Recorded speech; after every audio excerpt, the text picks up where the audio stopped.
अगर आप लोग ऊपर देखना चाहोगे तो ऊपर खंड और ब्रह्मांड जितने भी बने हुए हैं वो सारे के सारे आपकी आंख के सामने आ जाएंगे। तो मरने से पहले, इस शरीर में आने से पहले हमारी ये जीवात्मा अपने किए कर्मों का भोग नरकों में बैठ करके भोग रही थी। वहां 24 नरक थे अलग अलग। पीप वाला नरक अलग, मवाद वाला नरक अलग, अग्नि वाला नरक अलग, जलाने वाला नरक अलग। वहां पर ऐसे ऐसे खम बड़े बड़े। और ये जो जीवात्मा, ये जो आप लोगों ने कभी देखा होगा, निकलते आते जाते होटल पर नीचे आग जला लेते हैं और उस मुर्गे के पैर पकड़ करके उसमें भूनते हैं। कितनी दर्दनाक मौत होती है उस मुर्गे की। कैसे जीव को धीरे धीरे धीरे धीरे करके काटा जाता है। बेदर्द मौत जब होती है, उस कर्म की सजा उस जीव को नरक में ले जा करके भोगाया जाता है। कोई माँ बहन बेटियों को बुरी नजर से देखता है, वहां पर उनकी आंखों के अंदर गरम गरम सिए डाल करके और ऐसा तड़पाया जाता है कि उनकी रोने चीखने की आवाज लाखों लाखों मील तक जाती है। दूसरी बात, अगर आपने कोई अच्छा कर्म किया है, उसको भोगने के लिए उसने वहां स्वर्ग बना रखे हैं, तो उसको स्वर्ग में ले जा करके और वहां विश्राम कराता है। लेकिन स्वर्ग में विश्राम करने के बाद में उसके अच्छे कर्मों का फल जब पूरा हो जाता है तो वहां से उसको वापस ला करके धरती पर पटक दिया जाता है। तो बताओ, उसकी मुक्ति तो नहीं हुई? बंधन में है अभी, वो भी जेल खाने में है, नरक भी जेल खाने में है।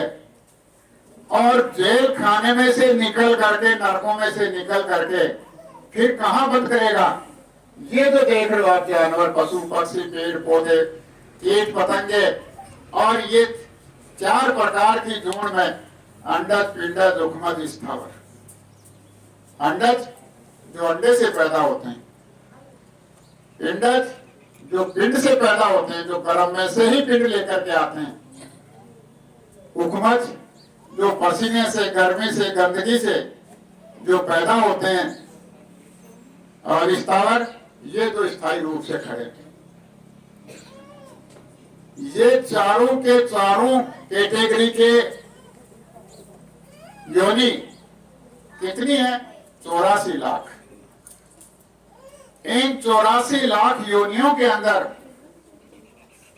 हम सब गुजर करके आए हैं, उनमें से जाकर के आए हैं। फिर एक मौका मनुष्य योनि का मिलता है, एक मौका। ये मनुष्य योनि का मौका इसलिए मिलता है कि तेरे को मैंने बुद्धि दी, ज्ञान दिया, विवेक दिया, सोचने समझने की शक्ति दी, अपने पर्याय का ज्ञान करने की क्षमता दी। तो तू एक काम करना कि कौन तेरा यहाँ है, कौन तेरा पराया है, कौन तेरा हितैषी है, कौन तेरा मददगार है, कौन तेरा मददगार नहीं है, इस बात का ज्ञान मनुष्य शरीर में बैठ करके कर लेना। ये मनुष्य शरीर मैंने तुझे कर्म योनि के रूप में दिया है, और इसके अंदर जो मसाला बनाने का इस काया का है, वो 5 तत्वों का मसाला, जल, पृथ्वी, अग्नि, वायु, आकाश, ये 5 तत्वों का मसाला पूरा का पूरा इस शरीर के अंदर मैंने रख दिया है। बाकी और किसी जोड़ के अंदर मैंने पूरे 5 तत्वों के मसाले से वो काया तैयार नहीं की है। किसी के अंदर 1 की कमी रख दी, किसी में 2 की कमी रख दी, किसी में 3 की कमी रख दी, और इस तरह से मैंने उनकी रचना की। लेकिन मनुष्य शरीर का जो तुझे अवसर दिया गया है, तो गुरु महाराज कहते हैं कि ये जो मनुष्य शरीर का मौका मिला, जब हम माँ के पेट के अंदर गर्भ में 7 परत की झिल्ली के अंदर बदबूदार तरल पदार्थ के अंदर, ये हमारा सर था वो नीचे था और ये पैर ऊपर थे, और उस बदबूदार तरल पदार्थ में यहाँ तक का पूरा हिस्सा डूबा हुआ था। सांस लेने में दिक्कत थी, देखने में दिक्कत थी, सुनने में दिक्कत थी। शरीर के नाक, कान, आंख सब उस बदबूदार तरल पदार्थ में डूबे हुए थे। जीवात्मा की जो आंख है, उसके आंख कान नाक खुले हुए थे, उससे वो ऊपर परमात्मा की वाणी को, परमात्मा के यानी दर्शन देख रही थी, वाणी को सुन रही थी और बराबर उसे याचना प्रार्थना कर रही थी, इस काल कोठरी के अंदर मुझे बंद कर रखा है, आप मुझे इस पर बाहर निकालो। क्या करो? बाहर निकालो। फिर क्या करोगे? बाहर निकालोगे तो तुम्हारे यहाँ जो आने और जाने वाले हैं उनकी मैं खोज खबर करूंगा। मैं उनके पास जाऊंगा और उनके पास जाकर के तुम्हारे आने का रास्ता उनसे लूंगा और रास्ता लेकर के अपने घर गृहस्थी में रह करके समय निकाल कर मैं तेरी भक्ति करूंगा। यही बात। लेकिन जैसे ही जन्म लेकर के पिंड धारण करके वो जीवात्मा शरीर से बाहर आती है, तो क्या आपको मालूम है कि जो हम लोग वादा करके आए थे उसके मुताबिक काम कर रहे हैं? भाई बच्चा था वो तो अबोध था, उसको तो सोचने समझने की जो शक्ति थी वो बंद कर रखी थी, बोलने की शक्ति बंद कर रखी थी। लेकिन जब बड़ा हो गया और बड़ा होने के बाद में भी 80-80 साल, 60 साल, 50-50, 40-40, 30-30 साल ले लिए हम लोगों ने। अब तो हम लोगों को ये विचार करना चाहिए कि हम लोग कर्म में जो वादा करके आए थे उसके अनुसार हम लोग अपना काम करें। तो आप लोग ये बताओ कि क्या आपको जो पहले वादा किया था उस परमात्मा से याद है? याद नहीं है, किसी को याद नहीं है। इसलिए याद नहीं है कि उसने रोकने के लिए, उसने यहां फंसाने के लिए आपके ऊपर एक भूल भुलैया डाल दी।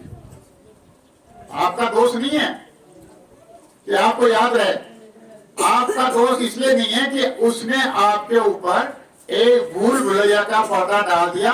पिछली सारी जितने भी बातें थी वो सारी की सारी भूल में चली गई, आपकी याददाश्त से बाहर हो गई। अब याददाश्त से बाहर होने के बाद आपको कोई याद दिलाने वाला मिला नहीं, इसलिए आज आपको ये याद दिलाया जा रहा है कि ये जो मनुष्य शरीर आपको मिला है, ये मनुष्य शरीर केवल भगवान की भक्ति करने के लिए मिला है, केवल भगवान की भक्ति करने के लिए। और अगर ये काम हम लोगों ने भगवान की भक्ति करने का इस मनुष्य शरीर में बैठ करके नहीं किया, तो फिर मनुष्य शरीर पाने का हमारा जो धर्म था वो हमारा बेकार चला गया। इंसान का धर्म क्या है कि मनुष्य शरीर में रहते हुए हम लोग जहां से आए हैं वहां पर अपने जीवात्मा को पहुंचा दें, ये हमारा धर्म था। लेकिन हम लोगों ने क्या किया? दिवस गंवाया खाई कर। ऐसे ही किया ना, दिन खाने में बिताया। आज रविवार है, चलो भाई अच्छी सी पकौड़ी बना लो, हलवा बना लो, चटपटी चीज बना लो, छुट्टी आज। और कोई इच्छा है तो ये बना लो, अच्छी सब्जी बना लो, अच्छी रोटी बना लो। दिवस गंवाया खाई कर, फिर आ गई आपके सामने रात। रात गंवाई सोई, रात सोने में खोती। हीरा जन्म अमोल था, कोड़ी बदले जाए।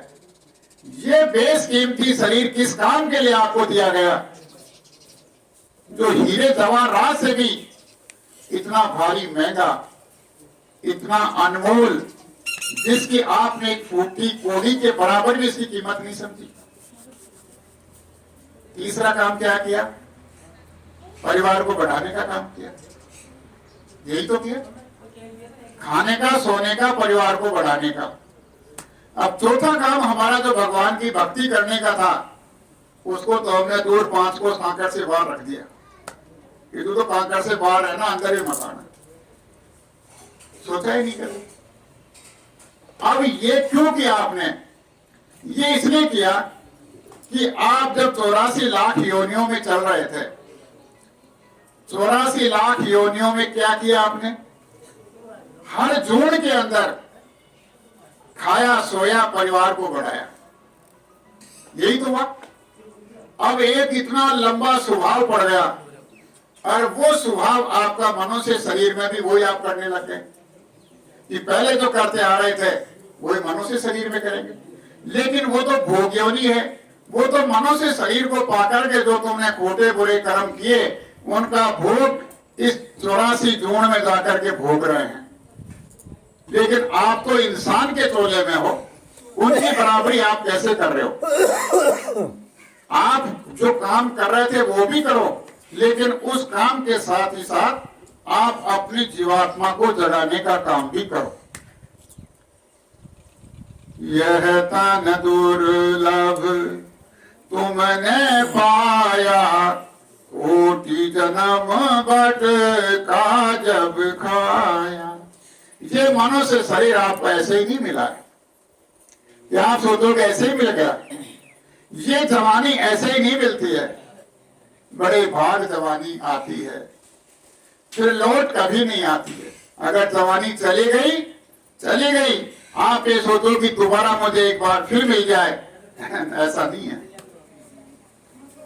तो इस तरह से बड़े करोड़ों करोड़ों जन्मों के बाद में ये मनुष्य शरीर आपको मिला, और इस मनुष्य शरीर के पाने के बाद में भी हम लोग ये काम नहीं करेंगे तो हमारा जीवन बेकार और निरर्थक चला जाएगा। अब या को बिरथा मत खोवो, चेतो छिन छिन भगति कमाओ। अब या को बिरथा मत खोवो, चेतो छिन छिन भगति कमाओ। अब आप ये सोच रहे हो कि मेरी उम्र के 60 साल बीत गए, मेरी उम्र के 80 साल बीत गए, मेरा चित्त सही नहीं है, मेरा भेजा सही नहीं है, मेरा माथा सही नहीं है, मेरे से बैठा भी नहीं जाता, खड़ा भी नहीं हो जाता, और क्या करें, देखा भी नहीं जाता, सुना भी नहीं जाता, क्या भक्ति करेंगे? जवान है तो वो ये सोचते हैं कि अभी तो जवानी है, जवानी के अंदर काहे की भक्ति? जवानी के अंदर तो किसी को कुछ समझता ही नहीं है। बचपन है तो बचपन में वो करने लायक खेलने कूदने की अवस्था होती है, बुढ़ापे के अंदर वो बुढ़ापे में दुखों का रोना रोता है। तो इसका मतलब ये है कि कुछ नहीं करना तो फिर नरकों 84 में जाओगे, फिर क्या करोगे? इसलिए आज आपको ये समझाया जा रहा है कि अंत समय के अंदर भी, आखिरी क्षण भी अगर पूरे सतगुरु की शरण ले लोगे तो वो क्या करेंगे? आपके उद्धार के लिए, आपकी आत्मा का कल्याण करने के लिए आपको नरकों में नहीं जाने देंगे, आपको 84 लाख योनियों में नहीं जाने देंगे। और जहां आपके अच्छे और बुरे कर्मों का फैसला धर्मराज की कचहरी में होगा, वहां पर खुद हाजिर होकर के और कह देंगे कि इस जीव का फैसला मेरे हाथ में है, छोड़ दो इसको तुम कोई सजा नहीं दे सकते, इसको वापस मिथ्यादेही में भेज दो, फिर वो मिथ्यादेही में वापस आ जाएगा। तो सतगुरु दयाल तो इतने हैं कि तुम कैसे भी करो, लेकिन एक बात यह है कि कोई एक ऐसा आदमी है जो तेज गति से चलता है, कोई एक ऐसा आदमी है जो धीरे धीरे चलता है, कोई एक ऐसा आदमी है जो रुक रुक करके चलता है, बैठ गया चल गया, बैठ गया चल गया। लेकिन संत मत के अंदर एक बार किसी पूरे सतगुरु ने आपको पकड़ लिया, आपको अपना लिया, तो चाहे आपके एक नहीं 100 जन्म बीत जाएं, आपको मनुष्य शरीर ही मिलेगा। और उस मनुष्य शरीर के अंदर जैसे जैसे आपकी अंदर इच्छा जगेगी, वैसे वैसे आपसे भक्ति करा करके आज इतना आज इतना आज इतना ये आपका सफर तय करा करके अंत में जब तक आपको घर नहीं पहुंचा देंगे तब तक ये चैन से नहीं बैठेंगे। आपको बराबर लेने के लिए यहाँ आते और जाते रहेंगे, आपसे मिलते रहेंगे, आपसे बात करते रहेंगे। तो आज आपको ये समझाया जा रहा है कि ये जो सतगुरु हैं असल में ये जीवात्मा के सच्चे साथी हैं। तो आज आप लोग ये सोचो विचार करो कि ये जो चीज है, अब हम लोग दुख और सुख को देख रहे हैं कि यहाँ आराम से रहने के लिए सारे साधन बना लें, एसी भी लगा ले, कूलर भी लगा ले, पंखे भी लगा ले, रसोई में काम न करना पड़े, नौकरानी भी लगा ले, और कुछ करें, कपड़ा भी न धोना पड़े, मशीन ले आवे, मशीन में कुछ ही नहीं करना पड़े, ऑटोमेटिक मशीन ले आवे, उसके अंदर कपड़ा डाल दें और कपड़ा डालने के बाद में क्या करें, वो अपने आप धो दे। लेकिन सवाल ये है, बैठे रहो, तो आप लोगों से ये प्रार्थना की जा रही है, आप लोगों से ये कहा जा रहा है, बैठ जाओ। आपको क्या हो रहा है?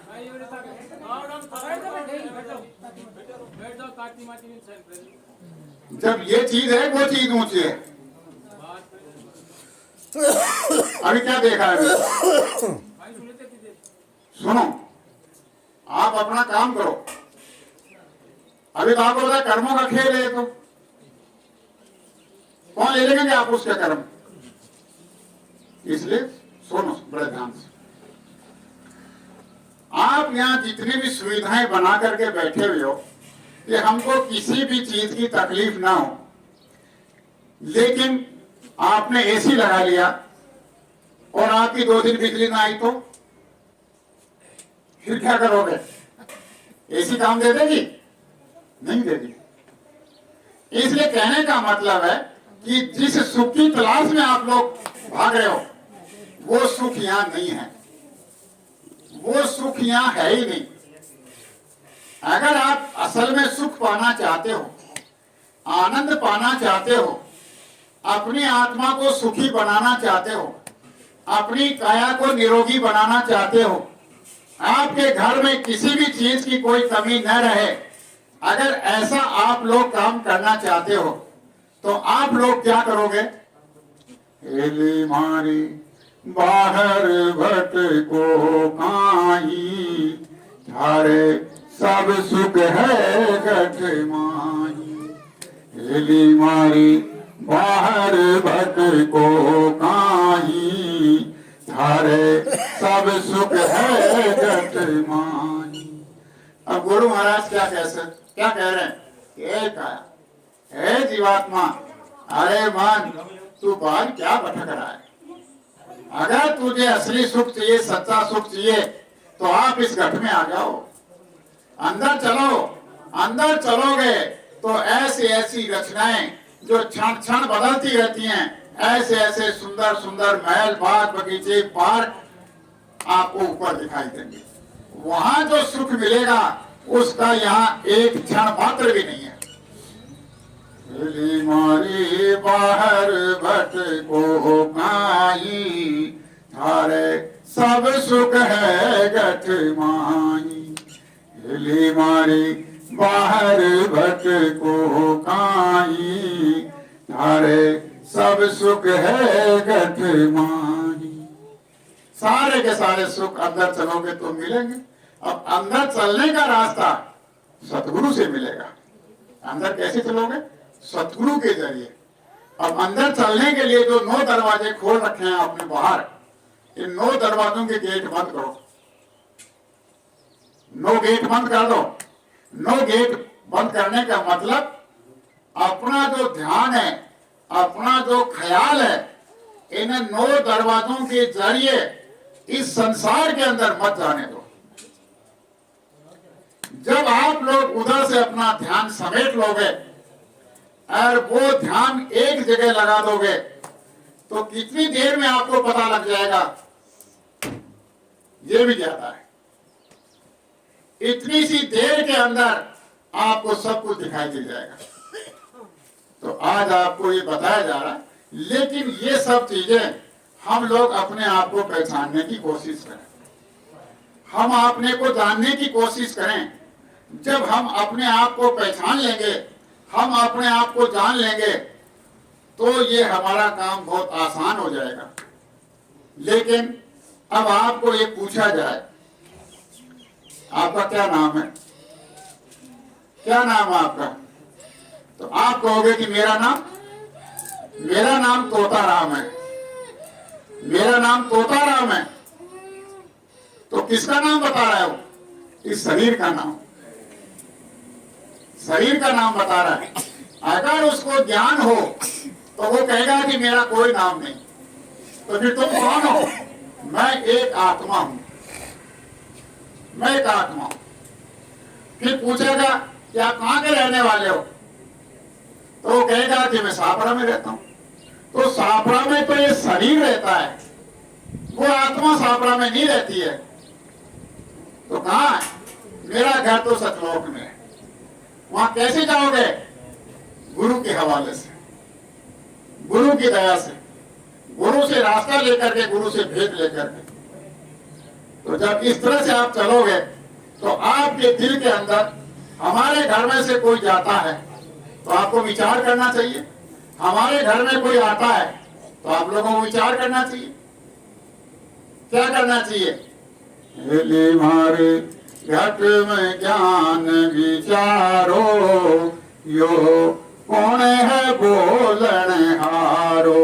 हेली मारी घट में ज्ञान विचारो, जो कौन है बोलन हारो।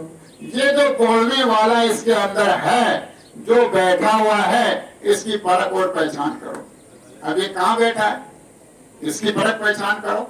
ये जो 3.5 हाथ का काया नगर का बंगला आप लोगों को दिया गया है, ये मालूम है कितना है? यहाँ से लेकर के यहाँ तक ये जो महल है, ये 12 मंजिल का महल है। कितने मंजिल का? 12 मंजिल का महल है। आपको दिखाई दे रहा है 12 मंजिल? बाहर से नहीं दिखाई देगा, अंदर चलोगे तो ये महल 12 मंजिल का दिखाई देगा। 12 मंजिल। तो अब जो 12 मंजिल का महल ये बना करके और उसके अंदर इस जीवात्मा को गुप्त रूप से छुपा दिया। इसकी तलाश करो, इस महल में ये जीवात्मा कहाँ बैठी हुई है। तो संत महात्मा जब तक नहीं आए थे तब तक इस जीवात्मा का किसी को कोई पता नहीं था कि ये शरीर में कहाँ बैठी हुई है। इस जीवात्मा की खोज खबर करने वाले संत सतगुरु सबसे प्रथम कबीर साहब इस धरती पर आए और उन्होंने इस नाम के भेद को खोला, इस घर के भेद को खोला और उन्होंने कहा कि शरीर के अंदर जीवात्मा बैठी है। कहाँ बैठी है? उन्होंने संकेत दिया कि ये आपके सामने जो माताएं बहनें बैठी हैं, ये माताएं बहनें, ये जो माताएं बहनें बैठी हैं, ये जो बिंदिया लगाती हैं, ये बिंदिया यहीं क्यों लगाती हैं? यहां लगा ले तो क्या दिक्कत है? अगर ये बिंदी यहां न लगा करके यहां लगा ले तो क्या दिक्कत है कोई दिक्कत? अगर ये बिंदी यहां न लगा करके पीछे लगा ले तो क्या दिक्कत है? बिंदी लगानी चाहिए बस। ऐसा नहीं है। बिंदी लगाने का मतलब यह है कि ये जो बोलने वाला शरीर के अंदर बैठा है, ये बोलने वाला यहां बैठा है, यहां बैठा। आप लोग अपने घर में कोई रिश्तेदार आता है, उस रिश्तेदार को लेने वाला कोई हमारे घर में होता है तो उसके आप तिलक करते हो। तो तिलक करके ये जो तर्जनी अंगुली होती है उस रोड़ी में लगा करके और पहले उसको निशाना बनाते हो। ऐसे निशाना बना दिया, ऐसे ही करते हो। निशाना बनाने के बाद में ये जो अंगूठा है,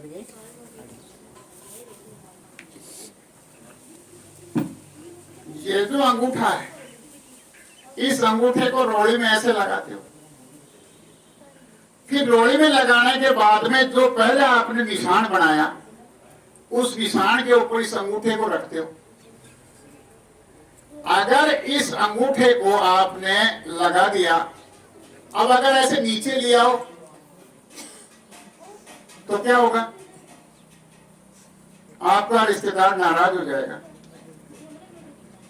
उसका मन खराब हो जाएगा कि कैसे बेवकूफ आदमी हो, नीचे उतर रहे हो।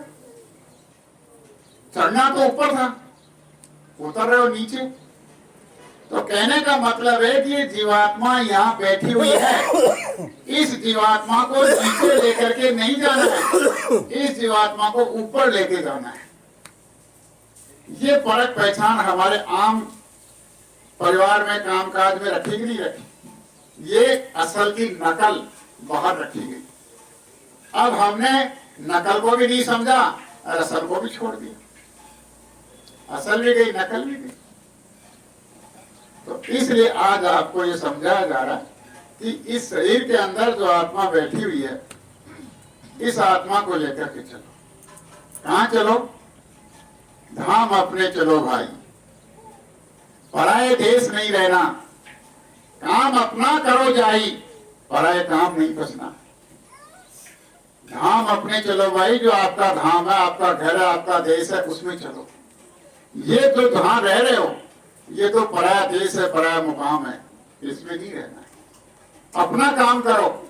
अपना काम कौन सा है? अपना काम जीवात्मा को जगाने का काम है, ये अपना काम है। और पराये काम नहीं फंसना। अगर सारी जिंदगी भर रोटी बेलने का काम, खेती करने का काम, ये काम वो काम, इसी में फंसे रहे तो ये कौन सा काम है? ये पराया काम है। ये कर्म कर्जे को चुकाने का काम है। ये काम भी कर लो और इस काम को करने के साथ साथ आप लोग ये काम भी कर लो। अब आप ये सोचो कि ये सारी बातें हो गई, लेकिन संत सतगुरु की पहचान कैसे हो? जीव में कोई ऐसा मादा नहीं, जीव में कोई ऐसी ताकत नहीं कि वो सतगुरु को पहचान ले। नहीं पहचान सकते। ये अपनी पहचान आप कराएंगे तब हमको पता चलेगा। अब आप लोग तीर्थों में जाते हो, आप बड़े बड़े तीर्थों में तिलक छापा लगा करके साधु बैठे रहते हैं। बड़ी बड़ी बाड़ों के अंदर वो जटा लगा करके 2-2, 4-4 किलो वजन सिर पर रख करके वो बैठे रहते हैं। ये तो बहुत ऊंची साधना वाले लोग हैं। और भी बड़े बड़े धर्म स्थान बना करके बैठे हुए हैं। अब आप लोग किसी को ये तो पूछोगे कि आप कौन हो, कहां से आए हो, क्या करने आए हो, ये तो पूछोगे। आपके घर में भी कोई बाहर से चल करके आता है, अगर आप उससे अनजान हैं तो आप उसका परिचय लोगे कि नहीं लोगे? या ऐसे ही घर के अंदर ले जाके बिठा दोगे? ऐसे बिठाओगे तो थोड़ी देर बाद में आप उसके पीछे पीछे भागोगे, किधर गया किधर गया किधर गया। तो कहने का मेरा आप लोगों से यह है कि परख पहचान पहले की जाती है, उसका परिचय लिया जाता है, उससे पूछा जाता है। तो आप लोग जहां, अगर आप लोगों को कोई साधु मिल जाए, आपको ये हो जाए कि ये कितना बड़ा साधु है, इसमें तो चमक ढुलाए जा रहे हैं और कितने सारे लोग इसके आगे पीछे चल रहे हैं। अब क्या है कि ये तो बड़े महात्मा है। आप उनसे ये पूछो कि बाबा जी आपका परिचय क्या है? आप अपना परिचय दो। तो क्या परिचय देगा? मेरा नाम नित्यानंद है, मेरा आश्रम रोहतक में है, वहां मेरा बहुत बड़ा धूना है, वहां मेरे साल में 2-3 कार्यक्रम होते हैं, लोग खूब आते हैं। क्या सही है ये परिचय? बोलो। उसने अपना परिचय दिया, सही है। नित्यानंद किसका नाम बता रहा है? शरीर का। आश्रम रोहतक में बता रहा है, ये यहाँ का आश्रम। ऐसे लोग और बताएंगे। लेकिन अगर आपके दिल में संतुष्टि नहीं होती है तो ये आत्मा नहीं मानेगी उस बात को कि और तलाश करो। अभी ये अंदर तसल्ली नहीं हुई, तसल्ली नहीं हुई तो इसको कैसे मानेंगे अपन?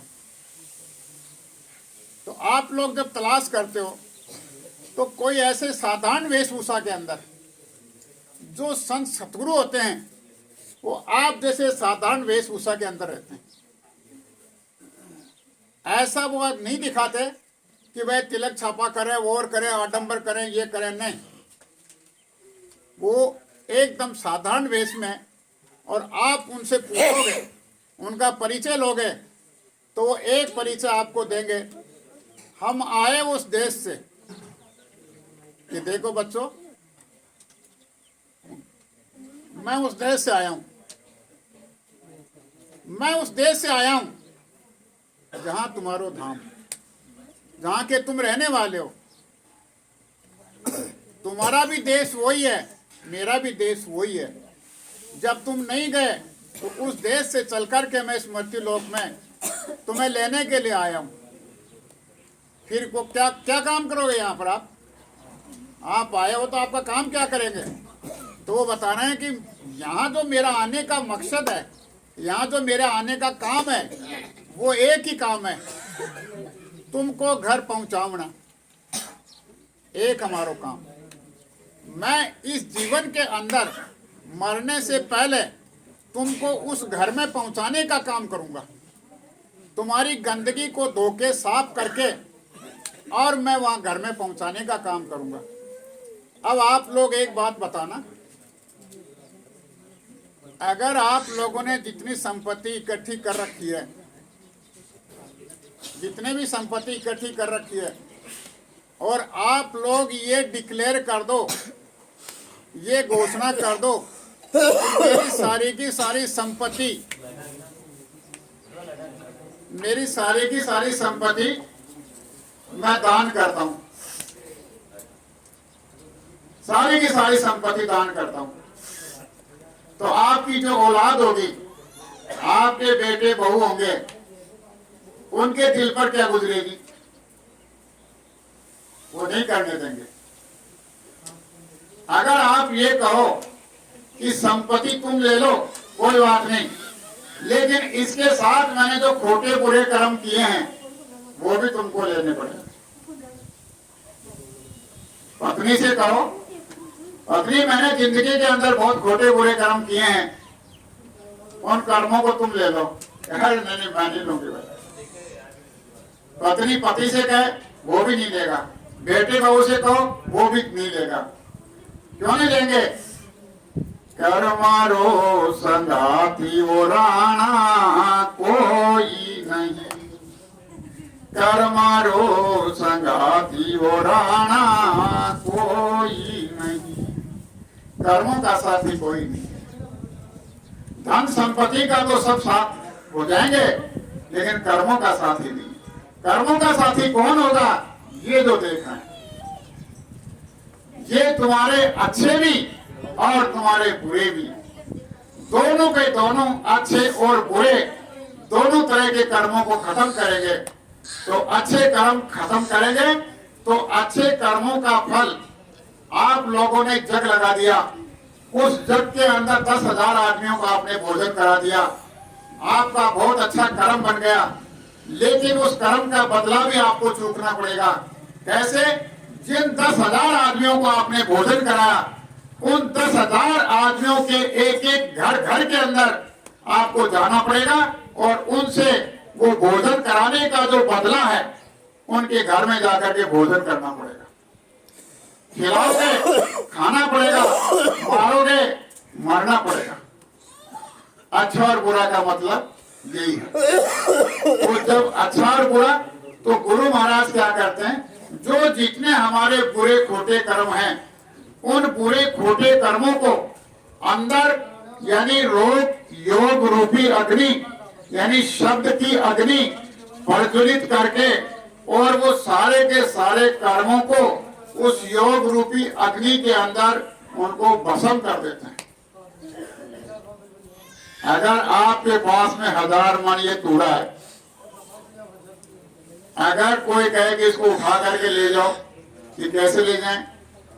हमारे पास में साधन भी नहीं है, वो वोट भी नहीं है। आफत हो रही तो एक तिल्ली दिखा दो इसके, 10 मिनट में सारा काम हो जाएगा। तो ऐसे ही बुरे कर्मों का जो आपका भंडार है, इस पूरे भंडार को अगर आप योग रूपी जरा सी अग्नि दिखा दोगे, साफ हो जाएगा। अब आपके रहे अच्छे कर्म, तो अच्छे कर्मों को आपको जो जगह जगह जिनके यहाँ जाकर के उसको भोगना था, आपको भोगने नहीं देंगे। तो क्या करेंगे? उन अच्छे कर्मों को परमार्थ में बदल देंगे, आपकी भक्ति में बदल देंगे, और आपकी भक्ति उन अच्छे कर्मों से ज्यादा बढ़ जाएगी। तो अब बताओ, आपके अच्छे खत्म हो गए, आपके बुरे खत्म हो गए। जब आपके अच्छे भी खत्म, बुरे भी खत्म, आपके ऊपर कोई कर्जा नहीं है। जब कोई कर्जा नहीं है तो कोई आपको यहाँ रोकेगा? भाई जब कर्जा ही नहीं है तो आपको यहाँ कौन रोकेगा? आप सीधे अपने घर की तरफ जाओ। घाट जगाती क्या करे, सबका झाड़ा ले। जब इसको पार करोगे, बॉर्डर पे जाओगे, आपकी चेकिंग होगी। चेकिंग होगी तो उस समय के ऊपर आपके पल्ले जब कुछ भी नहीं मिलेगा कि नहीं ये तो भाई कुछ भी नहीं है इसके पास, तो जाने दो इसको। चेकिंग हो गई, फिर क्या है? तो अच्छे और बुरे को संत सतगुरु ही खत्म करते हैं।